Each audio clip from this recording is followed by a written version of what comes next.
Wala mangulos ta, because by virtue of our baptism, we are Christians. Atong gipalayan ang atong timaan. Kanang mga Muslim, kanang mga Pagano, dili na sila mangulos because they are not Christians. Ambot na rin uban na nagpailag ko sa di mangulos.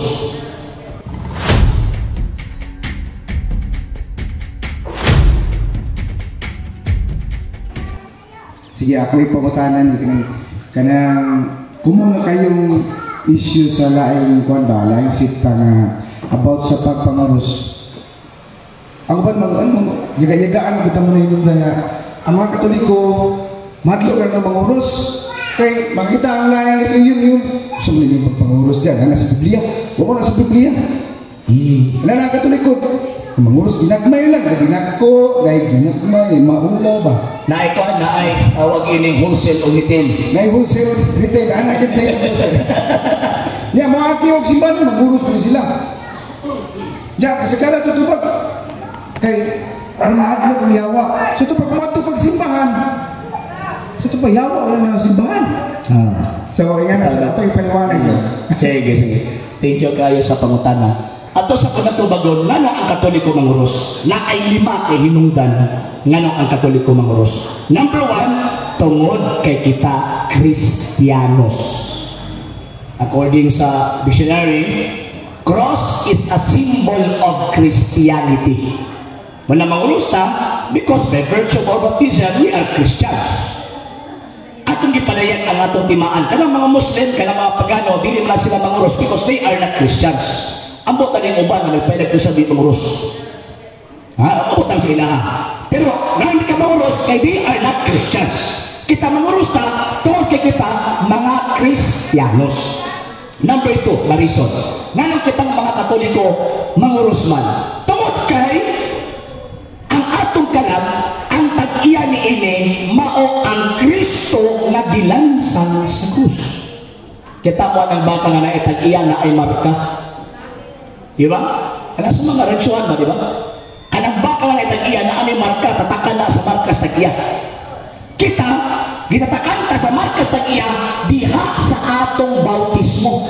Diba sa itong bunyag?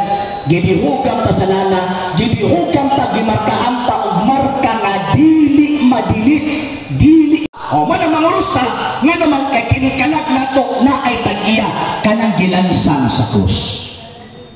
Number 3 reason, nanong kitang Katoliko mga manguros man, tungkol kay ang pagpanguros mo kana ang pinakamubo o pinakasimple nga pagsimba. Wala manguros na kay ato ang gisimba, ang Amahan, ang Anak, o ang Espiritu Santo. Masumala sa Biblia, o sa Diyos tulo ka personas. Di makamilong nga, sumala sa demonyo, mga yawa o mga dragon, dili man. Nang magtagsangalan sa Amahan o sa Anak o sa Espiritu Santo, atong gisimba ang Santissima Trinidad. Ikaapat, pagpadayag sa atong pagtuong Katoliko. Pagmanguros ganita, ang atong gihok na pagtuo, pagtuong Katoliko na nagtuo sa usalamang ka Diyos, tulo ka personas. Lastly, nga nang manguros ta, pagpangabog sa yawa. Katong ni mo sir nga, dili ba ato yung nasugat na sa pangapangutana sa plaza eh. Ni pangutana ko na sa membro ni Soriano. Mr. Seno, ingon pa nimo ang pagpanguros, pagpangabog sa yawa. Sumala pa niya. Ingon ko, usa sa mga rason. Kay 5 man na reason. Usa na sa reason. Pagpangabog sa yawa. Dili pa kamo mga Katoliko manguros sulod simbahan so, mo ipasabot nga apo na yawa sulod sa simbahan.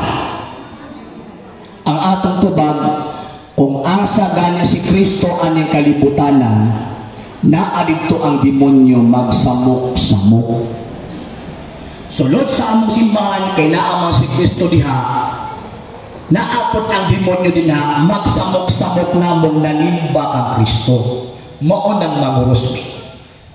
Kay among abugon ang yawa, pag humanaw pagpanguros, lugpat ng mga yawa, mutog pa na sa mga simbahan o sa mga tao, di manguros.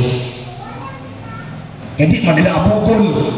Anak ko, ikaw dito, manguros ka. Ay sa dili, ikaw na, tugpag yun na sa imo. Ingon anak na hitabo. Nanong manguros ta, pag mo agit ang simbahan na naman, kay na naatiha ang ato ang general. Naati na ang ato ang superior. Wala mo aging simbahan ng rusta, kay naati na ang presensya sa ato ang Diyos, ato ang superior. Kanang pagpanguros ba ang ito nila, pagsimba man ka na. So ng rusta, sign of salute, sign of adoration. Muna pag mong aging simbahan, manguros, kinaati na ang Ginoo. Kita mo ng mga sundalo, basta muagi ang tawag ining mga generals, di ba? Musalot ba yun, di ba? Kita kay, by virtue of confirmation, mga sundalo pas Ginoo. Muna pag muagi ka ang tawag ining matagsimbahan, kay naamo na ang ato ang general sa mga general, Ginoo sa mga Ginoo, mo nang musalot tabi na pwede mong anak sa kubangan sa altar. Muna tag-amaw. Di ba kanang muagi ta niya? Ato pagsimbahan mo, kaya katasagot ka na, dili oy, katawaan ka mo, buang mo siya tawanan eh. Ang ato ang salot, maunang nguros ta, o niya kaya naabi na ang Santos na Eucharistia, kinahanglan mo piko ang imong tuhod. Philippians chapter 2 verse 10, ang tanang tuhod mga piko pinaagi sa iyang ngalan. Di na kayo magbabaw lang ano, kinahanglan mo piko ang imong tuhod. Sir, di ka makapiko na sir, kinamon ko arthritis. Accepted na. Pero kung di nakapiko, nyawa kay arthritis, maabot pa naman, taga ako na arthritis, kino pa di nakapiko. Sige, bita. Next question mga sir.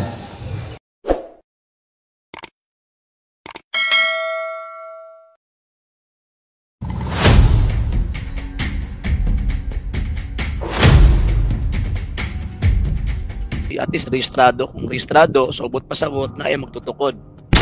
Kaya magtutukod, kung na ay magtutukod, kung di na si Kristo, sulpot. No, di ba? Sige. Sulpot. Di ba? Sige. Sulpot.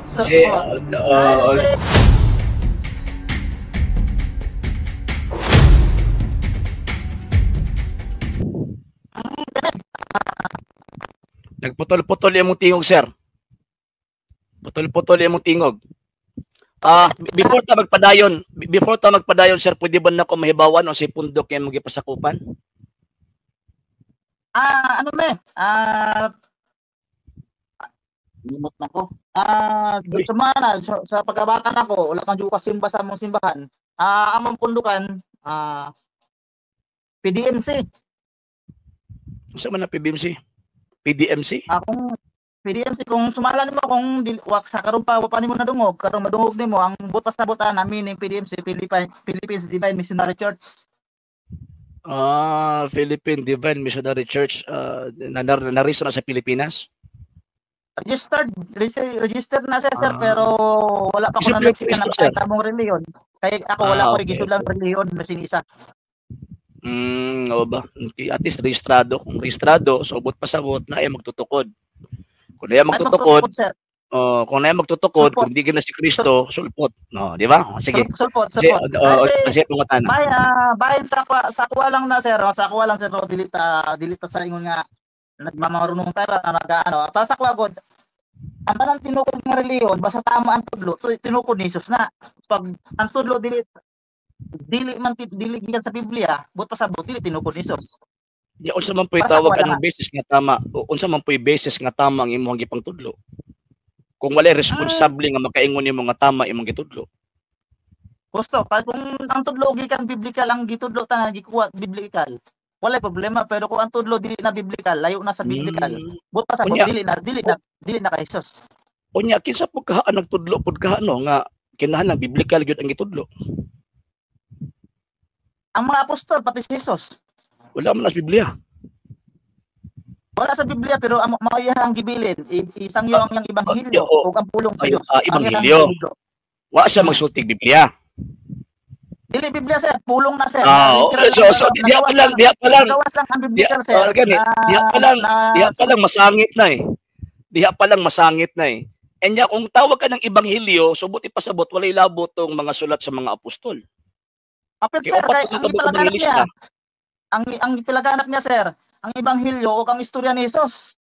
Oo, pagkaman kinsa pud ang tawag anang makahatag og prueba nga tawag ining kanang mga naas Biblia ron maunay iya gyud kang Kristo nga mga pulong. Tanan na isulat sa Biblia, sir, nga maayo sa Lagi wala lagi problema. Ako nituo ko ana o kabalo ko nituo ko ka ana. Pero ang point nako ba? Ang point nato, giunsa na to pagkabalo nga tinuod gyud nang mao gini pulong ni Kristo ang nasulat ilabi na sa Bagong Testamento. Biblia mismo, sir, mutubag na, sir. Dili man pwede nga ang Biblia mismo nga to ang basis sa Biblia at iskutanan. Dili man pwede. Self tawag anang serving man gud na kung Biblia ra nga ko ang Biblia atong gisgutan niya, Biblia ra pibasihan, di na pwede. So, for example, kanang libro ni before ta mo to simputana. Sa kadalang kadalang before ta mo adto sa imong tawag anang question ba? Before ta sumunod sa question ba? Tanaw na to ang credibility sa mga dokumento nga ato ang gibasihan. Ako nituo ko ni anang maong ilabi na ang New Testament tungod kay gitudlo na sa Iglesia Katolika. Karon ang question, nituo man mo ana, di palagi ba? Paminawas ako.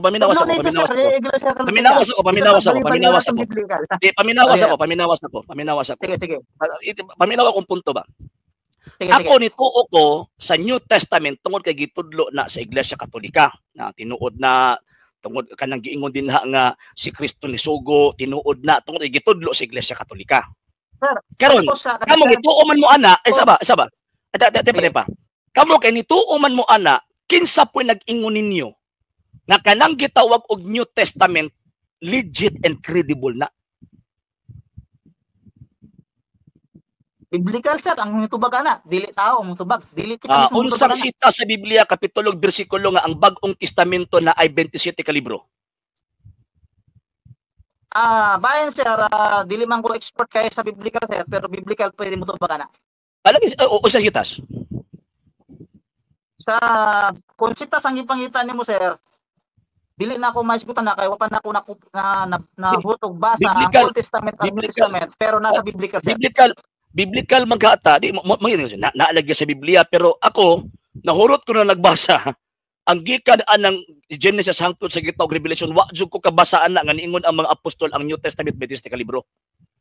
Wa jud kabasaan na. Pero nagtingala ko ingon ka nga Biblia ang makatubag ana, pero mo nang gipangitaan ta kang sitas. Unsang sitas na nga ang New Testament composed of 27 books para aton tuuhan.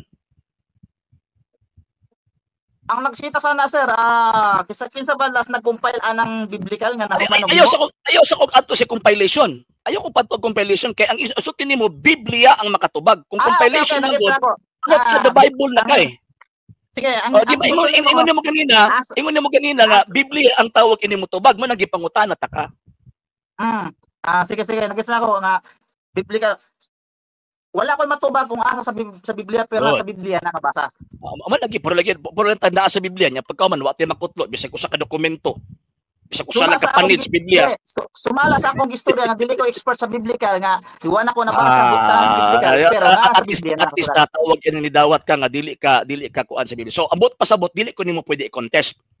Kung unsa akong tubag nimo karon, di ko nimo pwede i-contest ngano man kay ikaw mismo ni angkon nga dili ka eksperto diha. Yes. Tama sa akong istorya mo ganyan, sir. Namina masiguro ka. Gusto ko mangayo explanation. Ako ani mo to sa ganyan wala. Okay. Ako ra magunding gikuan. Ako ara magunding tawag ini gikuan ba nga. Dili ko nimo pwede hiktan sa mga butang. Dili ko nimo pwede hiktan sa mga butang nga dili pagtuunaw mong Katoliko. Paminasa. Ayaw ko hikti sa mga butang kung dili among pagtuong Katoliko. Mutubag lang ko based sa among pagtuong Katoliko. Kung naa kay imong galing mo pagtuo, ayon ipakaon sa amo. Ngano man kay nagstick man ko sa kung pagtuong Katoliko.